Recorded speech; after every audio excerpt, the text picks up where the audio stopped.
বিসমিল্লাহির কারণ যারা ফুটবল রেফ্রিজারেশন একমাত্র রেফ্রিজারেশন যে প্রতিবদ্ধ নিয়মিত বনভোজন আয়োজনের ব্যবস্থা করে এবং সেই ধারাবাহিকতায় এখন যারা football refrigeration Saint Martin Sajek সহ কক্সবাজার বহুবার বনভোজন আয়োজন করেছে।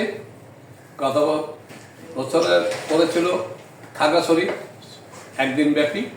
এর আগের বছর অর্থাৎ 2022-এ করেছিল বান্দরবান মেঘলায়।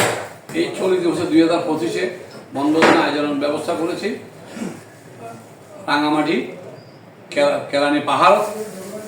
আশা করি একমাত্র প্রতিষ্ঠান যে নিয়মিত বনভোজন আয়োজন ব্যবস্থা করে রেফারিরা সারা বছর পরিশ্রম করে কষ্ট করে তাদের বিনোদনের জন্য এই আয়োজন। একটা দিন দুটো দিন আমরা আনন্দের আয়োজন করি।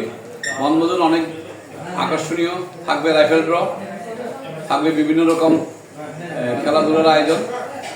আমরা এর আগে 2 দিন ব্যাপী বনভোজন করেছি কক্সবাজার পৃথিবী, ওখানে আবার পৃথিবী ফুটবলের আয়োজনও করেছি কক্সবাজার জেলা রেফ্রিজারেশনের সাথে। আমরা এর আগে সেন্ট মার্টিন করেছি। এবার আমাদের অনেক দূরে যাওয়ার একটা চিন্তাভাবনা ছিল সিলেট অথবা সাজেকের, কিন্তু পরিস্থিতি বিবেচনা করে এবং খেলাধুলা বেশি রেফারিরা ব্যস্ততা থাকার কারণে আমরা এবার রাঙামাটি আয়োজন করেছি।